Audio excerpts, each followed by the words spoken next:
Hello po, magandang araw po sa ating lahat. Ngayong araw na ito ay magluluto po tayo ng suman na kamote.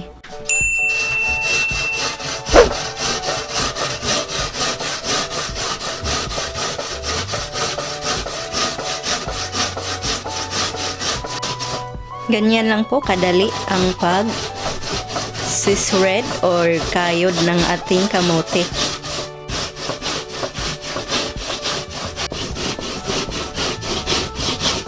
Ngayon po ay ipapakita ko po sa inyo ang mga sangkap na kakailanganin po natin. Ito na po ang ating kinayod na kamote, yung coconut. Tapos gagamit rin po tayo ng sugar cane. Dark brown po ang gagamitin namin. Tapos gagamit din po tayo ng dahon ng saging. Ngayon po ay imimix po natin ang ating mga ingredients dito sa kamote na kinayod.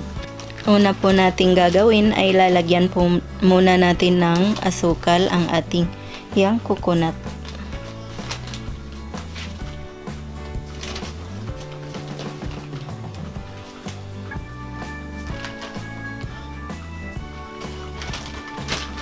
Mga 5 tablespoon na brown sugar.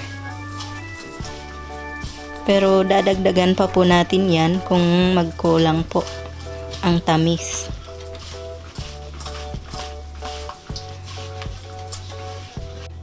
Yan, magdadagdag po tayo dahil medyo kulang pa po yun. Dinagdagan po natin ng 1 tablespoon na brown sugar. At pagkatapos po ay ihahalo na natin ang ating yang coconut na may brown sugar dito sa ating kinayod na kamote.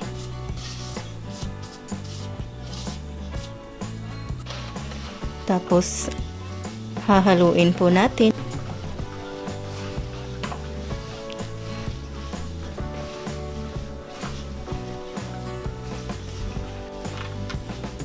Haluin pong mabuti para ma-spread po yung tamis ng ating asukal.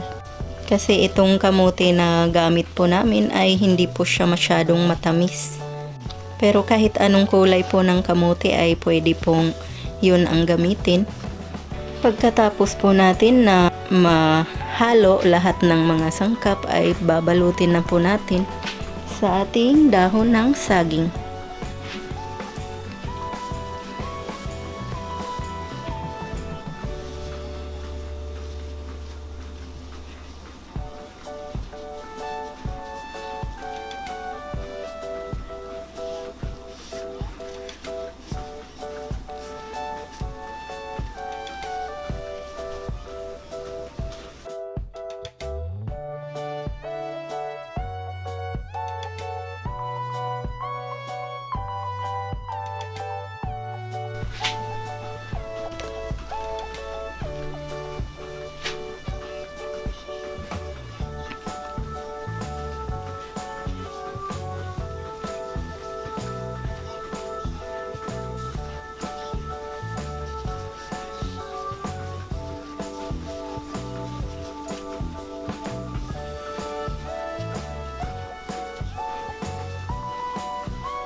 Konti lang po ang ilalagay natin sa ating dahon ng saging kasi baka umapaw po.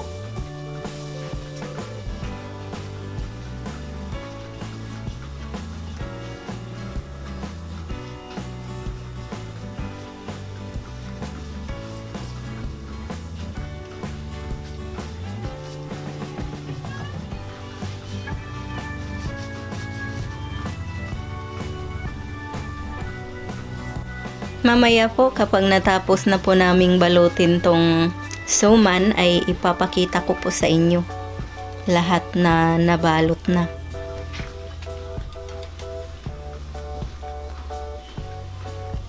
Ganyan na po ang magiging itsura ng ating suman pagkatapos po nating balutin. Ngayon po ay ready na po ito para i-steam. Ngayon po ay ilagay na po natin sa ating steamer ang ating suman.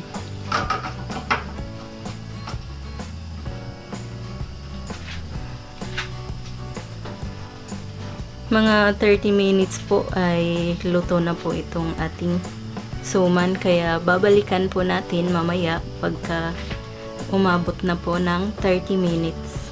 So ngayon ay tatakpan po muna natin para maluto ang ating suman. Ngayon po ay i-check na po natin kung luto na po itong ating suman. So ayan, luto na po. Ngayon ay hahanguin na po natin para ma-serve na natin. Bubuksan po natin ang ating suman para makita po ninyo ang loob kung ano ang itsura. Yan, ganyan po ang itsura ng ating suman. I-try nyo pong lutuin to, napakasarap po ng ating kamote na suman.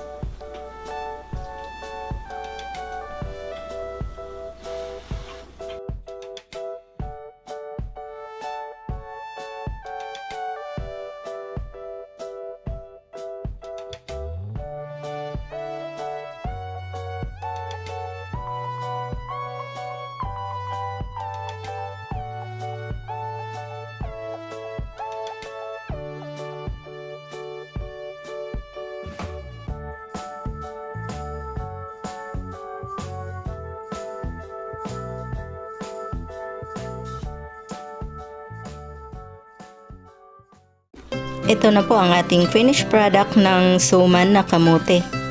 Sana po ay subukan nyo ang reseping ito. Sana ay magustuhan po ninyo. Ito po ang inyong Ate Mayang na nagsasabing mabuhay.